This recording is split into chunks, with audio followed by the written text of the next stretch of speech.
اکثر سوچتی تھی کہ ٹھیک ہے فزیکل پین اپنی جگہ، لیکن اتنا بڑا رتبہ اللہ تعالیٰ نے ماں کو دیا ہے کہ اس کے قدموں میں جنت رکھ دی گئی ہے، تو ایسا کیوں ہے؟ اور آج مجھے جواب ملا اس بات کا اتنے عرصے بعد۔ السلام علیکم، I am doctor Hafsa, I am a pharmacist and I also work in the field of psychology. آج سوچا آپ کو اپنا ایک چھوٹا سا انٹروڈکشن دوں، تھوڑی سی دل کی باتیں کریں، اور آپ سے اپنے رشتے کو مضبوط کروں، اپنی یوٹیوب فیملی کو بڑھانا چاہتی ہوں۔ اس کے لیے مجھے آپ کی سپورٹ کی ضرورت ہے۔ Please like, share, subscribe as much as you can, اور بتاؤں گی آج کہ یہ سفر کیسے جاری ہوا اور کیسے سوچا کہ اس سفر کو شروع کروں۔ تو بات یہ ہے کہ آئی گاٹ میرڈ، میں فارمیسی کے 3rd ایئر میں تھی۔ تو 3rd ایئر میں جب میری شادی ہوئی، اور الحمدللہ after marriage I was blessed with a baby, اور اس ٹائم میری پڑھائی جاری تھی، اور میں نے فارمیسی کے 5 ایئرس کمپلیٹ کیے الحمدللہ آفٹر میرج، تو with family support and every thing. But baby کو لے کے بہت پریشان ہو گئی تھی میں، چیزیں سیکھنے میں، سمجھنے میں، امپلیمنٹ کرنے میں بہت مشکل ہو رہی تھی، مطلب بہت ساری کنفیوژنس تھی، بہت ساری چیزیں نہیں سمجھ میں آتی تھیں، سے بہت پریشان تھی کہ میں بیبی کے کھانے اور بیبی کی روٹین اور اس چیز کو لے کے بات نہیں کر رہی۔ وہ تو ایک ظاہر ہے کہ وہ ایک فیز ہوتا ہے، لیکن میں کسی اور وجہ سے پریشان تھی۔ میں اس وجہ سے پریشان تھی کہ میں اکثر سوچتی تھی کہ اللہ تعالیٰ نے کیوں اتنا رتبہ دیا ایک ماں کو کہ جنت قدموں تلے رکھتی ہے۔ دیکھیں دوزخ جو ہوتی ہے نا، وہ آپ کے پاس خود آ جاتی ہے، اس کے لیے آپ کو محنت نہیں کرنی پڑتی، لیکن جنت کے لیے بہت محنت درکار ہے۔ جنت آپ کو خریدنی پڑتی ہے اپنی دنیا کی اچھائی سے، اعمال سے، اور وہ جنت اللہ نے ماں کے قدموں میں رکھ دی۔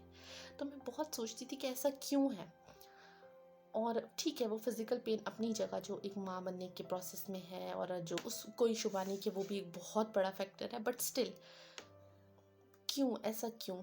تو اور پھر میں یہ بھی اکثر سوچتی ہوئی تھی جب مجھے مدرہڈ میں ڈیفیکلٹیز آئیں، اور تو میں نے ایک اسکالر کو سنا، تو وہ بتا رہے تھے، اور وہ کافی ایجڈ تھے، کہ from the age of 4 to 5 years ان کا لیکچر سن رہی تھی، اس ایج تک جب تک ان کی مدر لائف تھی، ہی سیٹ ان ہز ویڈیو کہ اپنی ماں کے پاؤں چومتے ہیں جتنی دفعہ جاتے ہیں، اور بہت ان کا ایک اسٹرانگ اور پازیٹیو ریلیشن ہے۔ تو میں بڑی حیران ہوئی اس بات کو سن کے، اور میں اسی طرح ہی اور اسکالرز اور ڈفرینٹ اسلامک ہسٹری، بہت سارے علماء اور اس طرح، تو میں نے ایک چیز دیکھی تھی کہ وہ اپنی ماؤں کے بہت فرما بردار تھے۔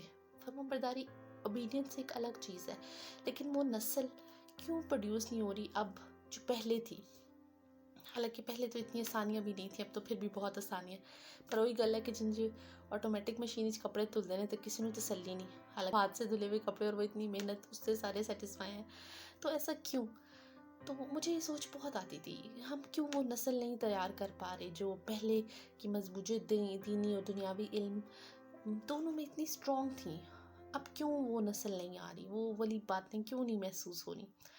تو مجھے بہت لیکنگ فیل ہوتی تھی۔ پھر ایک فیز آیا کہ جس میں خود میرے لیے بہت ڈیفیکلٹیز ہوں گی مدرہڈ کو لے کے، کیونکہ میرے بچے بڑے ہو رہے تھے اور ان میں گیپ کم تھا، تو آئی فیلٹ کہ میں جو ہوں نا، وہ ایک کنیکشن ڈیولپ نہیں کر پا رہی۔ تو obedience was not an issue, obedience لگ رہا تھا کہ کچھ لیکنگ ہے، وہ ایک احساس کا رشتہ نہیں ہے بچوں میں، کہ میں خود اپنے بچے کو نہ، وہ خود میرے پاس آئے، میرے قدم چومے، مجھے یہ فیل نہیں ہو رہا تھا کہ مجھے تسلی نہیں ہوتی کہ میں بھی وہ نسل پروڈیوس کر رہی ہوں یا نہیں۔ مجھے لگ رہا تھا کہ نہیں، میں بھی نہیں یہ کر سک رہی، کہیں کچھ کمی ہے۔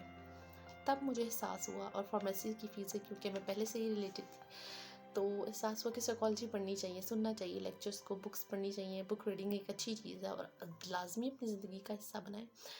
تو میں نے تب پڑھنا شروع کیا، اور جیسے جیسے میں نے چائلڈ سائیکالوجی پڑھی، میں نے اس کو امپلیمنٹ کرنا اسٹارٹ کیا، اور میں نے اپنے آپ کو تقریباً 3 ماہ دیے تھے کہ ان 3 ماہ میں میں جو کچھ سن رہی ہوں، پڑھی ہوں، اس کو تھوڑا تھوڑا کر کے روز امپلیمنٹ کروں گی۔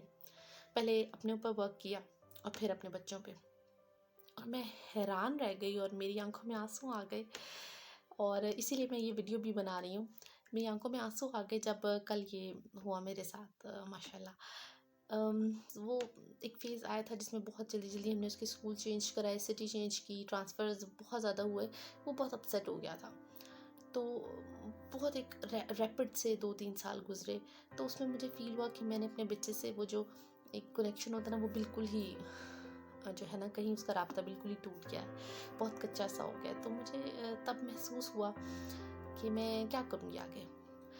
تو وہ 7 ایئرس کا ہو گیا تھا اور مجھے فیل ہو رہا تھا کہ میں یہ کہیں کچھ کمی ہے جو مجھے بہت پنچ کر رہی تھی. تو میں نے سائیکولوجیکل میتھڈس پہلے اپنی نالج کو بڑھایا، پھر اپنے بچے کو لے کے چلی. اور وہ جو بنیاد تھی نا وہ میں نے بھی غلط رکھی ہوئی تھی، اس کو ٹھیک کرنے کی کوشش کی. اور کل جس بات کی وجہ سے میری آنکھوں میں آنسو آئے وہ یہ تھی، اور الحمدللہ جس بات نے جس کو سوچتے جو جب ہوا نا تو میں نے فوراً سوچا کہ میں اس کی ویڈیو بناؤں گی. وہ یہ تھا کہ کل ایسے ہی پورے دن کے بعد میرے بیٹے کو اسکرین ٹائم ملا تھا فار جسٹ 30-40 منٹس، اور دن سے پڑھا تھا، اور پھر اسکولنگ، اور پھر قرآن کا ٹائم، اور پھر اسٹڈیز، اور اس کے بعد پورے دن کے بعد ٹائم ملتا، اور اپنا فیوریٹ شو دیکھ رہا تھا، اور بڑی اونچی آواز میں اس نے ٹی وی لگایا ہوا تھا. تو I said beta it's now your sleep time, you have given just 15 minutes نا، تو after 15 minutes you have to go to sleep. تو اس کی آواز اتنی والیوم اتنا اونچا تھا کہ اس نے نا کہا جی ماما آپ کیا کہہ رہی ہیں، سوری میں نے آپ کو سنا ہی نہیں، مجھے سمجھ ہی نہیں آئی. تو میں روم سے چلی گئی نا، تو میں کچھ اور کرنے لگ گئی. تو اس نے مجھے دوبارہ آواز دی، ماما آپ نے کیا کہا ہے مجھے سمجھ نہیں آئی، بتائیں. میں نے کوئی رسپونڈ نہیں کیا، میں کچھ بزی تھی، کچھ ذہن الجھا ہوا تھا. تو اس نے تیسری دفعہ نا والیوم کم کیا اپنے فیوریٹ ٹی وی شو کا، اور وہ ایک روم سے نکلا دوسرے روم میں آیا مجھے ڈھونڈتے ہوئے اور کہا ماما آپ مجھے آواز دے رہی تھی، آپ کیوں آواز دے رہی تھی مجھے بتائیں.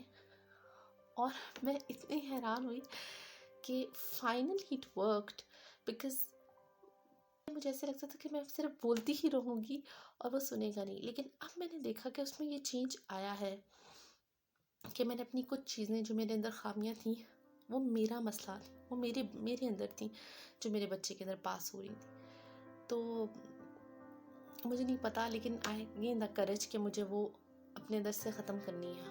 اور پھر میں نے وہ ختم کی، پڑھ کے، سوچ کے، سمجھ کے، اپنی نالج کو بڑھا کر. اور الحمدللہ کل جب یہ مجھے ریلائز ہوا کہ میری بات اب اس کے لیے اتنی امپورٹنس رکھتی ہے کہ وہ اپنا فیوریٹ ٹی وی شو چھوڑ کے اپنی سیٹ سے، اپنی بستر سے اٹھے اور میرے پاس آئے اور پوچھے، it's something which is incredible.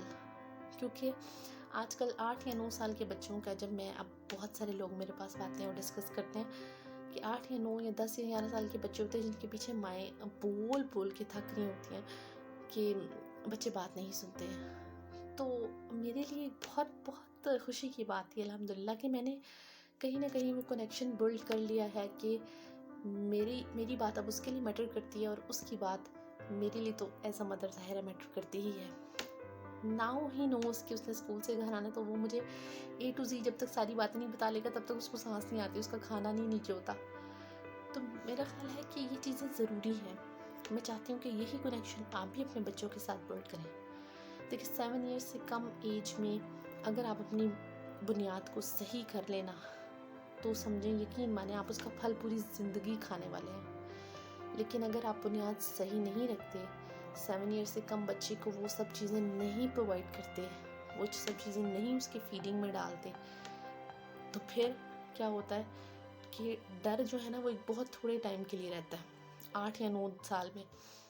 اس کے بعد ڈر نہیں رہتا، پھر سنیکنگ بیہیویئر آتا ہے، پھر بچوں کا والدین سے دوری اور ڈسٹنس اور ریلیشن اور کمیونیکیشن، ٹرسٹ، اور سب سے بڑی بات پرسنالٹی بری طریقے سے افیکٹ ہوتی ہے. اور پھر وہی سلسلہ چل پڑتا ہے شروع سے جو ہماری والی جنریشن نے دیکھا، جسے ہم جنریشن گیپ کہتے ہیں، کہ کیونکہ کمیاں تھیں وہی آگے ٹرانسفر ہوگی، پھر وہی آگے ٹرانسفر ہوگی. تو میری سوال کا جواب یہ ہے کہ ماں کو جنت کا رتبہ، کہ جنت اس کے قدموں تلے ہے، تربیت کی وجہ سے دیا گیا. تربیت وہ سربر آزما کام ہے کہ جس کی وجہ سے اللہ تعالیٰ نے جنت ماں کے قدموں تلے رکھی ہے، along with the physical pain and each and everything. لیکن تربیت وہ چیز ہے جو ہر دن، ہر لمحے، پہلے دن سے جب بچہ آنکھ کھولتا ہے تب سے بچے کے ساتھ سے لے کے اللہ تعالیٰ پوری زندگی تک اپنے بچے کو وہ گائیڈنس، وہ بچے کے لیے وہ سپورٹ، وہ سکون، وہ پلر بنے رہنا ہے. تربیت وہ چیز ہے مخلوقات تو اس نے ہمیں پیدائش کے ساتھ ہمیں تحفہ دیا نا، لیکن اصل بات ہے تربیت کی، نسل سنوارنے کی. پھر پیدا ہوتے ہیں صلاح الدین ایوبی بھی، علامہ اقبال بھی، اور بھی بہت بڑے اسکالرس. اچھے انسان بنانا ضروری ہے. اچھے ایجوکیشنل کیریئرز خود ہی ڈیولپ ہو جاتے ہیں، بزنس خود ہی ڈیولپ ہو جاتے ہیں وقت کے ساتھ، لیکن اچھے انسان بنانا ضروری ہے. اوور نائٹ یہ آپ نہیں کر سکتے. ہمارے پیرنٹس یہی غلطی کرتے ہیں. بہرحال میں ان چیزوں کو اپنی ویڈیوز میں ضرور ایڈریس کروں گی. چاہوں گی کہ آپ لائک، سبسکرائب اور شیئر کریں، اور جتنا زیادہ پیار دے سکتے ہیں اپنی پیار اور سپورٹ دیں. اور کسی بھی قسم کے سیشنز جو آپ چاہتے ہیں کہ میں آپ کے لیے کروں، وہ کمنٹ باکس میں کمنٹ کر دیجئے، تو انشاءاللہ میں اس پہ بھی ضرور سیشن بناؤں گی. Thank you. اللہ حافظ.